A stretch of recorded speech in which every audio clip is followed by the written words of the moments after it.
단도직입적으로 말씀드리면은 이 PF 문제는 이미 다 지어진 집하고는 관계가 없는 거예요.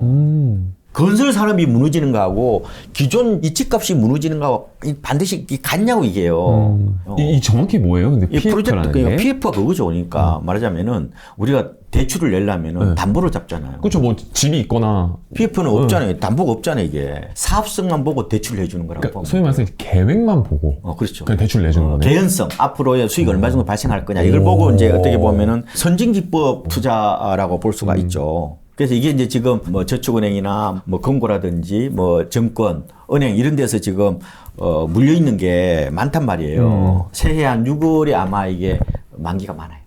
그래서 아마 6월 위기설 이런 얘기 나오긴 하는데 자 그러면은 이게 지금 집도 안 짓고 있는 거잖아요. 근데 이게 만약에 부실이 생겼다. PF 문제가 이게 만약에 좀 심각해져 가지고 기존 집값까지 떨어지려고 그러면 이 연결고리가 뭐냐는 거 이게. 그다음에 뭐예요? 여기서 경제 위기가 발생해야 돼요. 그다음에 여기서 뭐가 되냐면은 금리가 급등을 해야 돼요. 아, 갑자기 금리가 더 올라야 되는 레고 사태처럼. 근데 이건 생길지 안 생길지 몰라요. 조마조마한 건 맞죠. 근데 이거는 다리를 하나 더 건너야 된단 말이에요. 공급자가 위기에 빠진 거하고 소비자가 갖고 있는 집이 위기 빠지는 건 다른 얘기잖아요. 이거는 어느 정도의 간접적인 효과죠. 이게는 저도 이런 얘기를 많이 들어요. 그러면 기존 집값도 같이 떨어지는 게 아니냐. 그거는 건설 산업하고 이 아파트 이른바 재고 시장하고 구분을 못해서 그런 거라고. 근데 유튜브 보면 다 비슷하게 섞어가지고 얘기해놨다니까. 건설 산업 위기하고 이미 소비자들이 갖고 있는 내 집의 위기하고는 다른 문제인데 자꾸 이게 연관시켜가지고 괜히 공포론으로 지금 나오는 거잖아요. 이게 장기로 보면은 시장에 보면 상승 요인이 되겠지. 공급이 안 되는 거니까. 아, 오히려. 단기적으로는 저걸 심리적으로 사람들을 진두른다고 말씀을 드렸잖아요. 왜냐면 저거하고 이거하고 구분을 못 해요. 그죠. 아유, 집 사면 큰일 나는 거 이렇게 생각하는 거지. 그러면은 오히려 이 지금 심리적인 영향으로는 집값에 안 좋은 영향을 끼칠 수 있겠으나 네, 있어요. 이게 이제 장기적으로 보면 오히려 집값의 상승에 도움이 되는 원인일 수도 있겠네요. 그렇죠. 뭐 입주 물량이 조금 줄어드는데 그렇게 많은 감소는 아니에요. 서울은 확실히 줄어요. 또 근데 2025년에 가면 또 서울도 입주 물량 좀 많은데 2025년 가니까 확실히 전국적으로 아마 입주 물량은 좀 줄어들어서 그걸 좀 시장의 불안 요인으로 좀 보기는 해야 되겠는데 근데 입주 물량이 줄어든다고 해서 집값이 빠지고 오른다는 이 생각도 조금 단순 도식이에요. 우리가 아까 2012년 말씀드렸죠. 그때 전국의 아파트 입주 물량이 18만 가구밖에 안 됐어요. 올해가 30만, 작년이 지금 32만인데 그렇죠. 빠져야 되잖아요. 그때 감안해 보면은. 그런데 왜 그때는 그렇게 집값이 많이 빠진 거예요? 그러니까 공급 요소 외에 다른 뭐 금융 변수라든지 이런 것들 있잖아요. 정부 정책이나 이런 걸 같이 보고 판단해야 돼요. 그러니까 분명한 것은 입주 물량은 하나의 중요한 요인이다. 그렇지만 그게 모든 것을 결정하지 않는다. 제가 정리를 해드릴게요. 네. 전세 시장하고 매매 시장을 구분하시면 되는데 전세 시장은 입주 물량에 민감하게 반응해요. 왜냐하면은 우리나라 아파트는 보통 한꺼번에 뭐 500가구, 많은 거는 5,000가구 이렇게 들어서잖아요. 그러면 이게 주변의 전세 시장에 영향을 줍니다. 제가 통계를 돌려보니까 한 입주부터 3개월, 6개월 사이에 이게 어떻게 보면 쇼크를 줘요. 호수에 있잖아요. 모래를 하나씩 한 하루 종일, 아니 365일 던지면 영향을 안 주죠. 근데 갑자기 뭐예요? 덤프트럭으로 뭐예요? 모래 확. 그거 똑같은 거예요. 그 쇼크를 주기는 줍니다. 그래서 입주 물량에 민감하게 움직여요. 매매 시장은 입주 물량, 이것도 물론 일부 영향을 미치긴 하지만 매매 시장의 심리 법칙은 세 가지예요. 하나는 손실회피라는 겁니다. 손해보고 안 팔라는 거예요. 지금 매물이 쏟아지지 않는데도 집값이 빠지는 이유는 매도자들이 물건을 내놓는 게 아니라 매수자들의 변심 때문이라고 말씀드렸죠. 부동산 시장에서 가장 중요시 하는 제일 1법칙이 바로 손실회피입니다. 잃고 싶지 않은. 손해보고는 안 판다는 거. 두 번째 처분효과. 주식할 때 나오는 건데 조금 이익 나면 팔아버리는 거. 그 다음에 뭐 50%도 갖고 있는 거. 이게 처분효과거든요. 부동산도 통하죠. 세 번째 미래기대치. 이 세 가지가 매매 시장의 3대 심리법칙입니다. 무슨 얘기냐? 입주 물량이 많아요. 나중에 만약에 집값이 오른다고 생각하면은 집주인은 이걸 팔까요, 안 팔까요? 안 팔죠. 안 팔죠. 네. 봐요. 전세는요, 물량이 많아요. 그러면 집주인은 어때요? 시세에 맞춘단 말이에요. 이걸 가격 순응자라고 그래. 왜냐? 어떻게 보면 자산에 손실이 없단 말이에요. 그죠? 잠시 세입자로 돈을 좀 덜 빌린 거죠. 근데 내가 집을 소유하고 있는 사람은 이거를 시장에 수렁할 필요가 없잖아요. 이번에 팔아면 끝인데. 그러니까 오히려 미래 기대치가 어떻게 돼요? 미래의 집값이 오를 건지 내릴 건지 이게 따라서 내가 처분할 건지 말 건지를 결정한단 말이에요. 그래서 대부분 보면은 입주 물량이 많으면은 전세값은 심지어 반토막까지 나요, 주변 시세. 그렇다 보통 한 1년이나 이 되면 거의 V자를 회복합니다. 그런데 매매는요, 이 세 가지 이 신입 법칙이 작용하기 때문에 약간 약세는 뜰 수 있지만 그렇게 심하게 떨어지진 않아요. 입주 물량이 매매 가격에는 그렇게 직접적인 영향을 끼치지 않는다고 하셨으나 전세는 매매 가격에 영향을 주잖아요. 그렇죠. 역전세, 뭐 전세 대란 이런 이슈들이 매매가에는 어떻게 영향을 끼쳐요? 2024년에는 그렇게 영향을 주기는 어려울 거예요. 왜냐하면 전세가 비율이 여전히 낮아요. 그러니까 지난해 말 기준으로 보면은 KB 아파트 전세가 비율입니다. 51.9%. 50% 좀 넘었어요. 전국은 한 66.2%인데 서울이 옛날에 2016년 이럴 때는 75%까지 갔어요. 그때 밀어 올렸죠. 그러니까 적어도 아마 좀 밀어 올리려면은 서울은 아마 60%가 넘어야 될 겁니다. 아, 전세가율이 한 60% 이상이 그러니까 돼야 이제 된다? 1억이면 6천만 원 6천만 원 정도 넘어야 돼야 될 거예요. 다만 이게 전세가는 내재 가치잖아요. 사용 가치이기 때문에 하락을 조금 저지하는 효과는 있지만 집값을 자극하지는 못한다. 좀 여전히 전세가 비율이 낮다 이렇게 보시면 될 것 같아요. 그래서 일부는 뭐 24년에 뭐 전세가율이 올라가면은 갭투자 수요가 늘어서 집값이 오를 거다. 오를 거다. 밀어 올릴 거다. 밀어 올리기는 좀 힘이 약해요. 너무 그거는 환상이자 너무 기대치가 좀 많은 것 같은데. 그래서 올 상반기까지 새해 상반기까지는 역전세는 계속 될 수밖에 없다고 그랬잖아요. 2년 전 전세가액보다 지금 낮아요. 그러니까 지금 전세가 회복하는 과정이지. 전세가 막 급등해가지고 뭐 매매를 밀어올리고 그러기에는 너무 그 김치 국물을 빨리 먹는 것 같은 그런 느낌이 좀 들어요.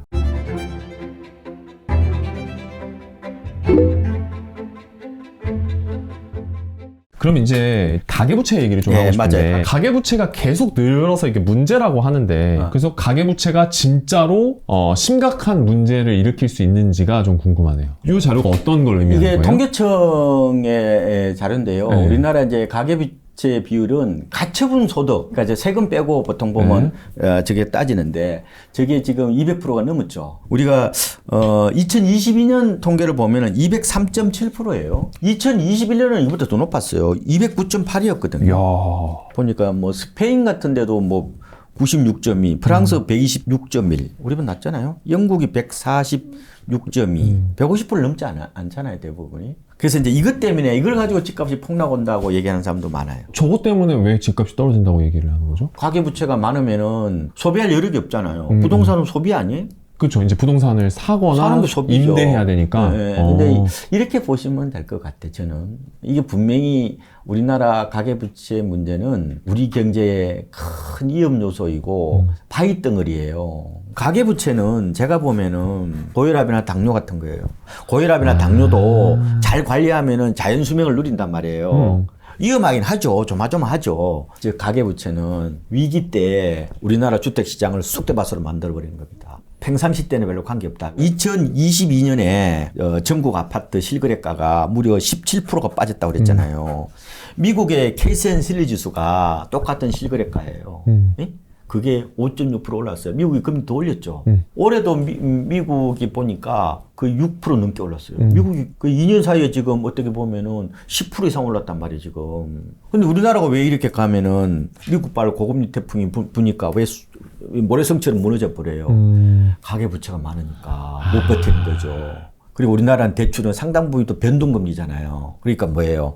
우리나라는 마치 이 주택시장이 항공모함이 아니라 돛담배처럼 풍랑이 불어오면은 이게 위태위태 하단 말이에요. 그런 측면에서 보면은 굉장히 큰 위험 요소이지 언제 위기가 올지 모르잖아요, 지금. 그때 가서 무너지는 건데 미리 얘기하는 게 아닌가. 그러니까 이게 걱정도 되고 이것도 조마조마한 어떤 그런 측면이 있지만 이게 하나 가지고 무조건 집값이 끝장났다 이렇게 얘기하는 것도 뻔튀기성 해석이 아닌가 이런 생각이 드는 거예요. 그러니까 이런 가계부채가 기름 비슷한 거네요. 그러니까 트리거가 딱 붙는 순간 맞아요. 불을 활활 타오르게 만들 수 있는 재료긴 하나 이 자체로는 그렇게 막 크게 문제가 되는 건 아니다. 맞아. 2003년 내내 우리가 들었던 얘기가 뭐예요? 역전세난이죠. 계속. 그런데 전세 가격은 이거 보세요. 이게 실거래가거든요. 올랐네요? 올랐죠. 네. 바닥이 언제냐면은 대부분이 2023년 2월 정도라고 보시면 돼. 아까 말씀드렸잖아. 역전세는 언제 시점을 비교하는 거예요?